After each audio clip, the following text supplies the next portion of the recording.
I get shit done, I have fun. It's my time and I'm the one. I'm breaking through.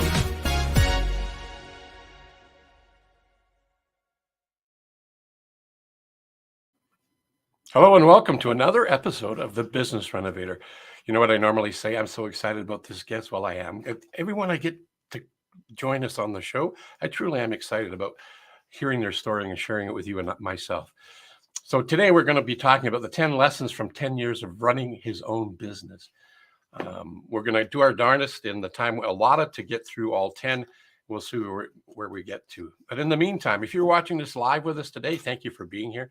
If you're watching on the replay, remember hashtag replay and let us know your thoughts. If you have a question or a comment, feedback, we're open to all of that. That's how things get better, is with feedback. Just because I think I look good some days on here doesn't necessarily mean you can even see me. So let us know what's going on. Please share this out with your community. Also subscribe to our YouTube channel. You can go to @the Business Renovator, and that'll take you to YouTube, and you'll be able to subscribe and watch previous episodes. Or if you like something you heard on today's episode, you'll be able to catch that and listen to it again. And you can share that out with the people in your world as well. What else am I supposed to do here? My director's not here to help me, so I think I've covered it all. So right now what I'm going to do is have a shameless plug from Focal Point, which is who I'm with. I'm a franchise owner and a business coach. So here we go. Shameless plug.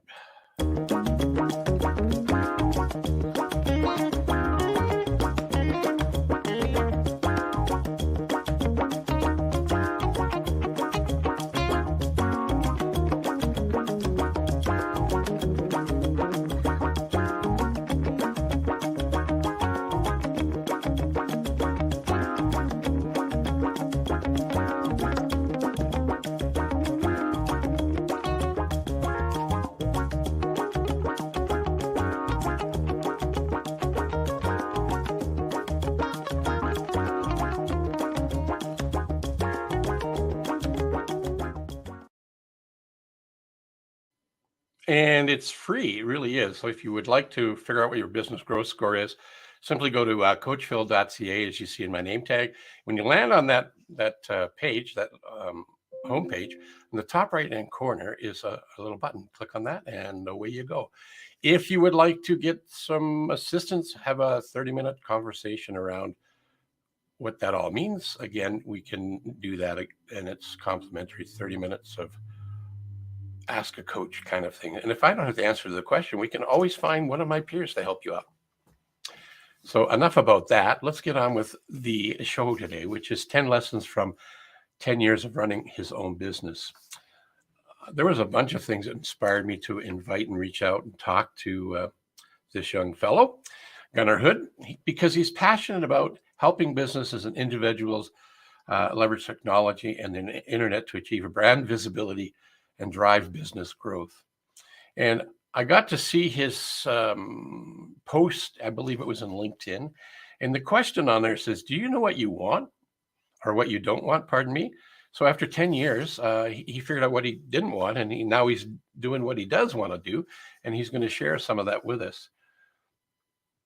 He is actually a certified LinkedIn trainer.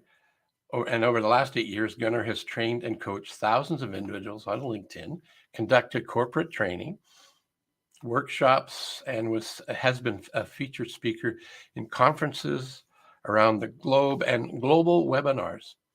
In 2012, at the age of, he's so young, I'm still wet behind the ears compared to him, 50 years old, he chose to leave a 25-year career in financial services and get into technology. And it's interesting, when we were having the green room discussion, the company he's with was one I was actually considering about 15 years ago. But like he said, it's morphed and gone into some other things. So without any further delay, I'm going to bring Gunnar Hood up here so we can get to hear his story. Hello and welcome, Gunnar. Thanks for being here. Thank you for inviting me, Phil. It's a pleasure.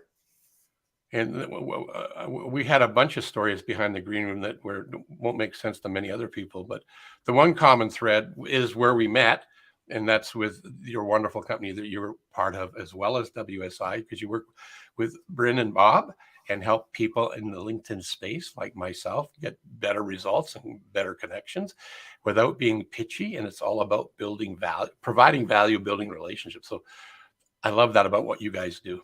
I'm so into that. Well, I've enjoyed working with them as well. And we had somebody pop in, so they're saying good morning, Phil. But I'm thinking Wes is saying good morning to whoever's here. Have a dynamite day. That's his catchphrase, but he sincerely means it. And I want to thank Wes for that. Oh, look at that! Here's somebody you know. And then we're going to get into the start of the conversation. I think you know this lovely lady. Oh, of course. One of my favorites, Melanie. Yeah, one of mine too. One of mine too. She's so full of energy and creativity. She's amazing. Absolutely. Just amazing. So where would you like to start with point number one in terms of the 10 things you learned in 10 years? Yeah. So, and that was the lesson that I kind of put out there on LinkedIn recently, because after I did this presentation at a local organization, I said, I'm probably going to share these out over time on LinkedIn. Maybe they'll help somebody. And so the understanding what you don't want is equally important to what you do want. And what I meant by that was when I left financial services, the division of the company I was working for got sold off. So I was kind of outplaced. And I was at a point where I had 2 kids yet to put through college. They were in high school. So I wasn't really open to relocating, which was likely going to happen in the corporate world. So that's one thing I didn't want. But I wanted more control too. I also found out I didn't want to spend endless days on conference calls. I didn't want to yield my calendar to other people. And so I just kept coming up with this list of things that, as I took a good look at my background, what had evolved over 25 years and what could be different going forward. So I worked with an outplacement counselor and I said, what I don't want to do? I don't want to waste your time creating a resume and putting me in front of other people to interview with for a job that I don't want. But if you can help me explore going into business for myself, I'm open to that. So he did. And he hooked me up with a franchise broker. And one of the things that we talked about there too was, what are you interested in? What are you not interested in? And so that gave clarity around, I don't want to do fast food. I don't want to do direct to consumer. I want to work with businesses. And so, going through that process really created a lot of clarity around what was important to me and narrowed down the field of choices for franchises that I could work with. And ultimately, it led me to WSI. You know what I like about that?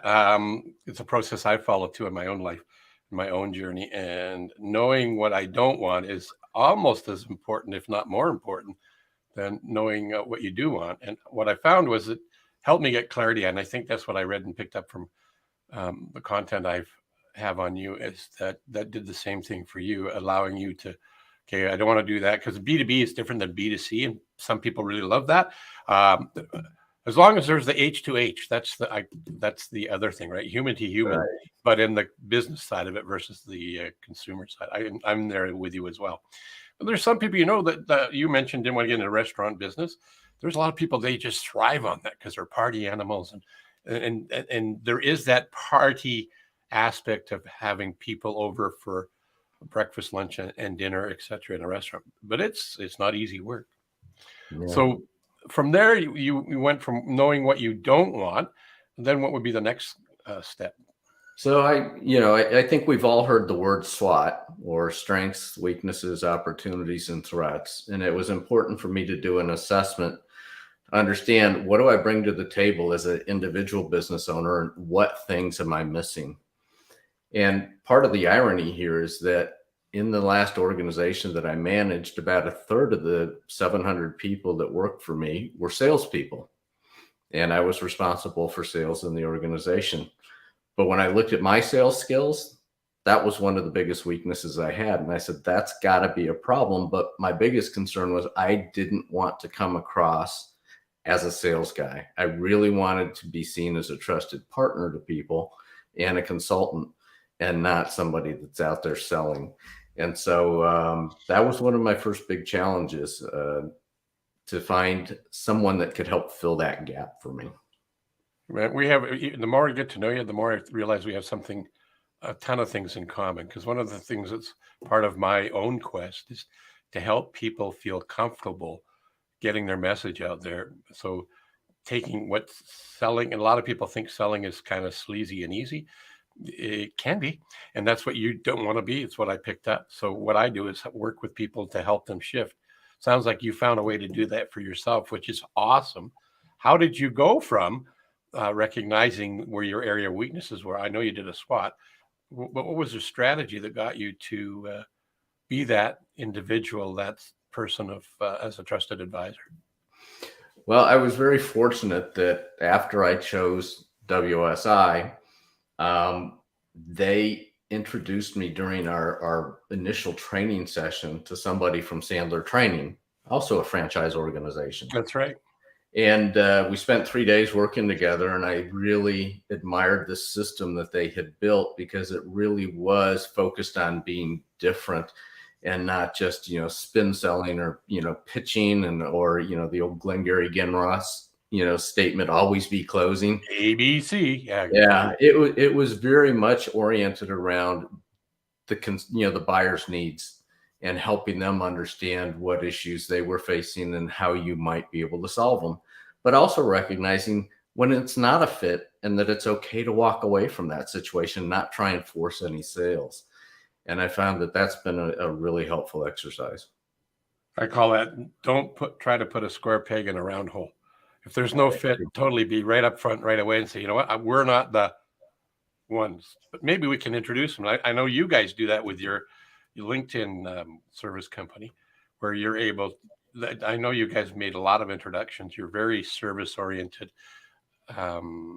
That's one of the things that aligned with me, is that you do that. You don't just, because I don't know how many people, but I've had a lot of experience being on LinkedIn. And I know we're not here talking specifically about LinkedIn, but it could be any networking environment, but I'm picking LinkedIn. And people connect and then they pitch. It's like connect and pitch, connect and pitch. That's the biggest turnoff for me. That's the end of the conversation for me. Yeah.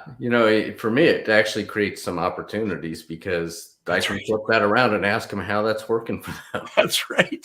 Well, that's what I like about what you guys do, because you're in alignment with my core values, and you're teaching us how to leverage this LinkedIn platform to be able to move from the connect and pitch. So I really appreciate that, and all that work and effort you guys put in together. So we've got understand what you don't want, do an analysis. You used a SWOT assessment. That's a great one. Find somebody. If you have an area of weakness in the world of selling, go find somebody, hire a coach, get a mentor, take a training program. That was me as well. When I was selling technology, one of the things I didn't like doing was making cold calls and being that pitchy kind of guy. Well, I took some training that was game changing. Mine happened to be through the Dale Carnegie world, and I liked it so much. I didn't buy the company, but I eventually went to work for them for a bunch of years. So it really speaks to me. When I think of the company you're with currently, that's how you show up for me as a community, is that you're really more interested in people than you are the sale. Although the sale is important, but people first, opportunity second. Sure. So the next lesson that I learned was really, if you're going to build something and you want to build it yourself, you have to expect a longer runway. The alternative is to tap into systems. And that's what turned me into the franchise system, is that, they had systems and processes. But what I really, when I explored WSI, what I really found was that it's not like a McDonald's franchise where the burger always has to be prepared exactly the same. That's what consumers expect. With us, it's around support systems and networking. The strength of what we offer is really the people in our network, because we all were former executives in most cases, and we bring very different experience. And so we can leverage that experience across the network to help our customers. And we choose the services that we want to focus on. LinkedIn just happens to be one of many services that I offer, but not everybody in my network does that. But if they know somebody that needs help, they can easily turn to me, and I can turn to others to do it. So some kind of refer to us as kind of like the McKinsey of the digital marketing world. Oh, I like that. And what I've written here are two acronyms. I'm big on acronyms. It helps me remember things. And well, like the first one is, are you familiar with the acronym SYSTEM? Yes. So it saves you time, energy, and money. Yeah. Systematizing it. Yeah, because then that's the key that's crucial to whether you're a real franchise business, or if you would like to run like a franchise. What we talk about, it's not like you need to become and make the burgers all the same, but you have A to Z, that's Canadian, A to Z for my American friends, a way of doing business, and it's successful, it's repeatable, rinse and repeat sort of thing, and it maintains value and quality is what I find. And then the other one that you talked about, well, you didn't talk about it, but it rattled in my head, is by having the connection to your other franchisees. The other acronym is TEAM. Together, everyone achieves more. So you're leveraging where your areas are, not your competencies. You borrow from them. I do the same thing. It's amazing. The power of others to elevate. There's a really interesting book. That's an old one written by Wallace D. Wattles. It's called The Science of Getting Rich. And it has a chapter in there where it actually talks about, don't worry about the competition, work on collaboration. There's more abundance being a collaborator than there is being a competitor. It's a philosophy. You don't have to buy into it, but I had one of my competitors invite me to save his bacon because he got COVID. And so now, what was today's? Yeah, so 2 days ago, he reached out to me and said, hey, would you be able to fill in for me, do a 2-hour talk presentation to about 80 people? So here we are collaborating to serve his tribe, his community. It works. It's amazing. I agree. 100%. What's the next step on your list of 10? So, when I gave a talk recently, somebody said, are you going to talk about mistakes that you made? Because I always find those more interesting. I said, yes, of course, I'm going to include some mistakes. So this lesson was one of the mistakes is, you can always do more to build your business. And I recognized in the first couple of years, I did not go fast enough. So those first couple of years were really kind of a struggle for me. And, some of it had to do with the imposter syndrome. Mm-hmm. I had changed industries. People had known me for one thing. There was concern, that, well, do you really know what you're doing here? But what I started to realize over time was my best methods for building business was to get in front of a room. I kind of had a training background too. And so I enjoyed getting up and educating people. And I like informed buyers, not just trying to say, this is what you need, but let them come to that conclusion and say, yeah, that's exactly what we need. And so I realized that you didn't always have to be the expert in the room, because the people that were there to listen didn't know quite as much as you did. So you knew just a little bit more. And that helped me slowly overcome that imposter syndrome. But I also learned along the way that, you can find a way to differentiate yourself. So many companies out there were selling Google My Business or you need a website. And I looked at it differently. As I started getting clients, I realized everybody had maybe Google Analytics attached, maybe not, but nobody knew what it meant. So I could differentiate myself by looking at data and analytics and helping them understand what it was and use that data to make better informed decisions about what they could or should be doing. And then ultimately, as I started learning more about LinkedIn and the power of it, that became another tool that I used to build my business, because that got me in front of people to help educate them about how to use that. And once they realized, I knew what I was talking about there, they go, well, what else do you do? And that led to other, digital marketing opportunities. So it was a little bit slow to start, but the momentum did pick up. And I'd say, I should have just done more of those things early on and had a little bit more faith in it. Yeah, I really like what you're saying. There's a great reminder. In my role as a franchise owner, I'm also a franchise mentor. And one of the things I encourage all of the new franchisees is to do that. Be like an airplane. Think about that. It's only got so much runway, and it needs a lot of wind under the wings to get a lift. So lots of thrust. So I encourage them to go out fast, be okay making mistakes. I have another acronym, FAIL. First attempt in learning. You don't know what you don't know until you try it. And then you can reset, rejig, and carry on. And you'll become smarter, better, and more valuable to the people you're working with. And if you go fast enough, you don't run out of time and you don't run out of money, and you get lift. And then once you get lift, you can pull back a little bit and then get a bird's eye view of how to navigate your business. But to any entrepreneur, go fast, quick, and be okay being uncomfortable, because that's where the fun is. Absolutely. And the other thing you talked about was differentiating yourself. So when we talk about is MDP, market dominating position. So if you can do that, you'll get people staying with you and appreciating you, and become that person that they trust, that trusted advisor. Next up is. So this one's just a short one. When you have more time than, money, find ways to volunteer. It's a great networking opportunity out there. And I ended up volunteering for a couple different organizations, the public school system in Oklahoma City, chambers, and an organization for entrepreneurs called 1 Million Cups.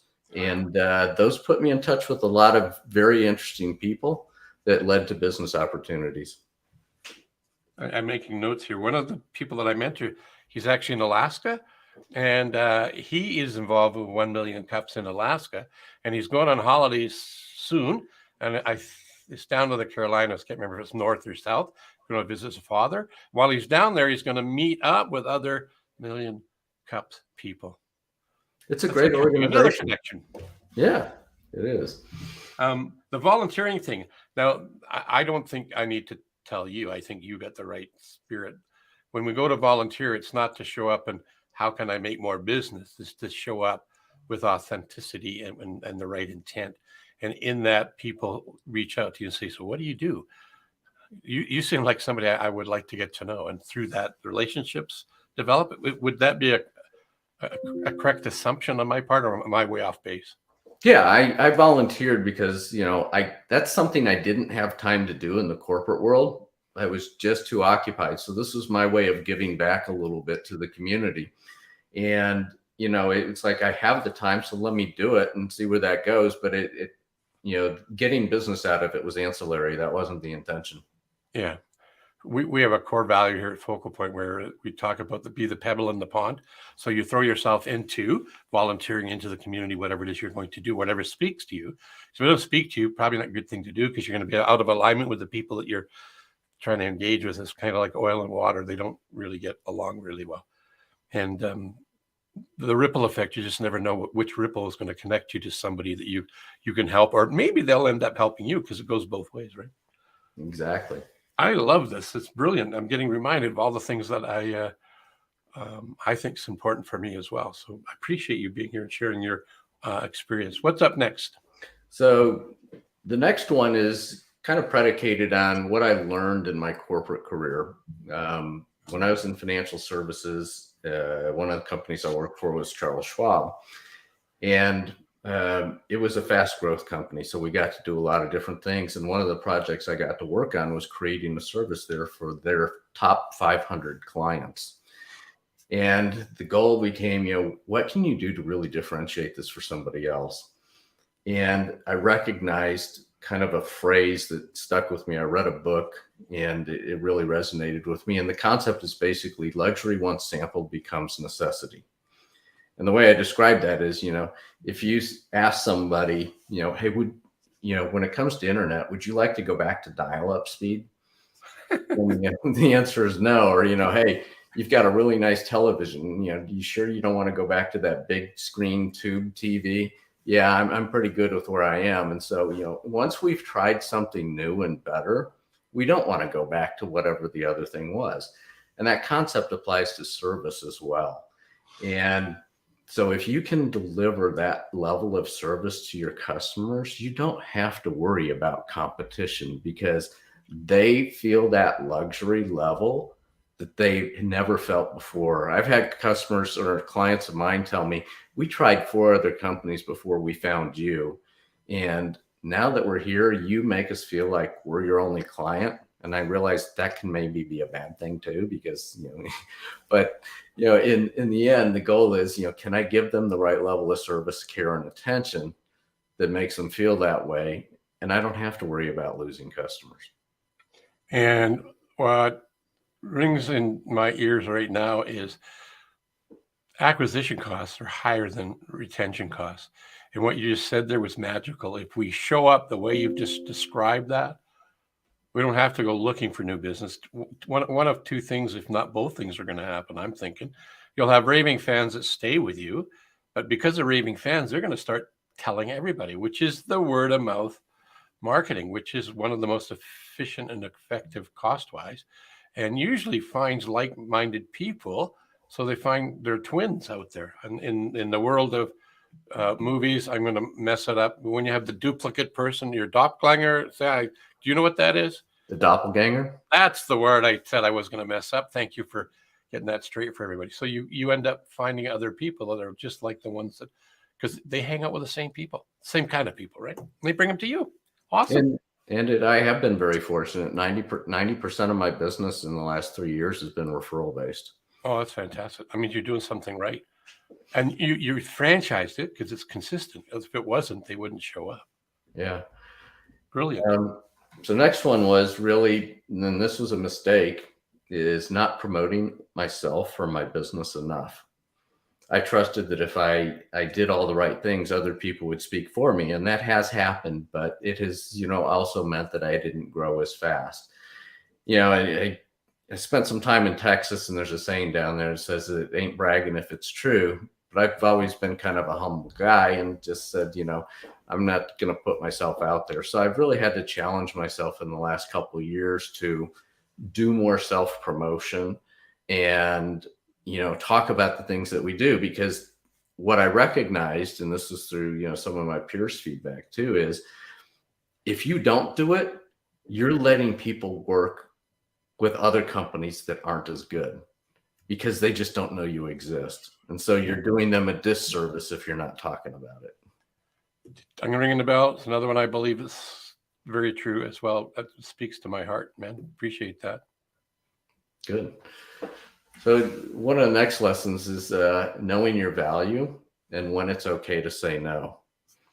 And I gave an example of, I had a referral come in recently that looked interesting. And as I looked at LinkedIn, I looked through who this person knew, and we had some people in common. So I said, I always like to vet people and make sure, is there something I should know that might help in the conversation? So I reached out to the person we had in common. He says, oh. I said, what does that mean? He goes, that's the only client I ever fired. I said, well, that's interesting. Tell me more. So he shared some things with me. So I still kept the appointment and I went in, but I went in with a very different mindset. And the mindset was disqualification, not qualification. And within 15 minutes, I could tell that this was not going to be the type of client that I wanted to work with. There was just no trust in there. And, it wasn't going to be a good scenario. So I was fine saying no and walking away from the deal. But early on, that would have been very difficult to do because I didn't quite understand my value yet. But once you did, one of the lessons I've learned through Sandler is every moment you spend with the wrong client cheats the right client out of your time. Very true. Very true. And I don't have to serve anybody. I serve the people I want to serve that want to work with me. It's a mutually beneficial arrangement where they're getting more value and I'm being compensated fairly for what I do. And the psychic reward is there for me as well. I have had clients where I was getting paid quite well, but I didn't, it was early on in my early days with the coaching franchise, and they were paying me really, really well, but it just didn't feel right. I let them go. Yeah. Because I needed to be aligned with my own values. And yes, I needed money to pay the bills, but not at the expense of costing me my relationship with my own core values. I love skeptical people. That means that they want to believe it, but they don't know until we do it, and then they see some evidence of the work that and the results that they get by working with me or with you in your world or whoever else they're working with. What I find is people who are cynical, as soon as I realize they're cynical, I don't want to work with them there's no hope. It's like pushing a rope uphill or a wet noodle. It's just too much effort, not enough fun. I like the F word, FUN. It's got to be fun for me. Totally agree. And so the last lesson really is that adversity is opportunity. I know people say this in a lot of different places, but the pandemic pretty much reinforced that. A lot of clients, I have clients across a lot of different industries, and how they responded to the pandemic was very individualized, and I could see that there were needs that they had, and how do we adjust what we do to their needs? And part of that was revenue or billing adjustments. I'd rather have some percentage of a smaller amount than 100% of nothing, because that was some of the options. Is going, well, I don't know if we can still afford you. Well, what if we make some arrangements for a period of time, to get through this together? And that step alone built up tremendous loyalty with all of my clients, in the sense that they knew, it wasn't just about me. It really was a partnership, and we want to see each other succeed. And so we'll kind of take a hit together and work our way through it. My math is terrible because I've written down 11 points. Okay. We got a bonus one, right? Out of Yeah. that. What I liked about the last one, I liked them all, my friend. I put flexible and adaptable in my notes as I'm listening to you share your wisdom. And I'm a big fan of adaptability. I'll hold this up to the camera. Adaptability. No one cares about you until they know how much you care about them. And that's really what I heard you talk about in my 11 points that you said you're going to give us 10. So either my math is bad or you just over delivered. All right. I can't count. You over delivered. That's fantastic. See, we're getting near the end here, and I did promise I want to be able to make sure people can get hold of you. So let me just do my magic here. We're going to show your LinkedIn page, and I'm going to bring up an easy way to read it, because trying to read it in the small font there is pretty ridiculous. So this is where you can find them. Funny enough, on LinkedIn, GunnarLinkedIn.com. Pretty simple.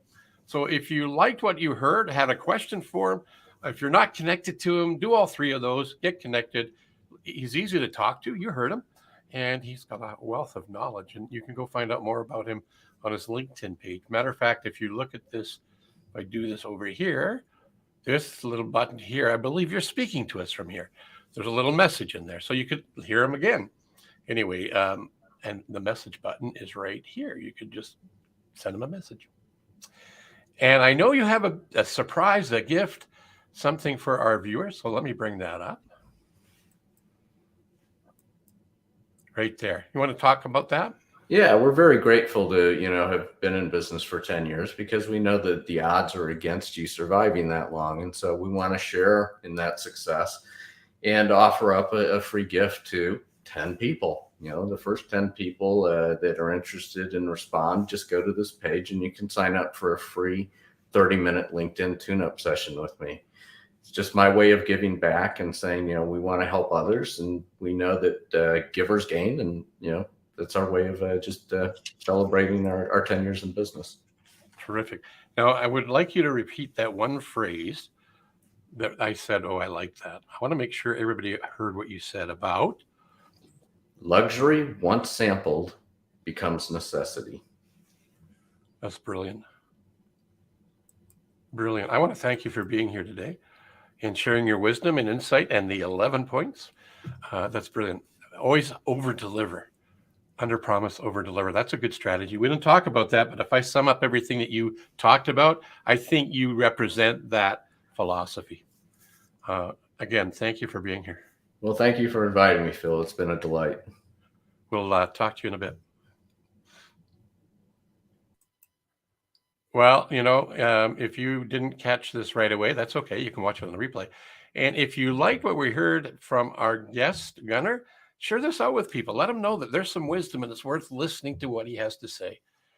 And worst case is you might want to just have a conversation, take advantage of his gift that he gave to us by being part of this episode today. One of the things I want to wrap up with is, if you're looking for a way to tap into that imposter syndrome and understand what that's all about, I have a gift as well. If you go to positiveintelligence.com/saboteurs, there's a complimentary free assessment there. Now, I won't know if you've done it or not. So if you want to have a review, which I highly recommend, takes about 20 minutes. We can have a virtual coffee meeting. I'll answer your questions around what the 10 saboteurs are and what do they mean. And we all have them, by the way, and help you get through your own possible saboteur voice, that critic you have inside. Meanwhile, last plug for me, where is it? It's right here at the top, is to remind you all to be wonderful, because the you in the word wonderful represents you. You already are wonderful. Just continue living that way. Until next time, I'm Coach Phil, the host of the Business Renovator. I get shit done, I have fun, it's my time and I'm the one. I'm breaking through.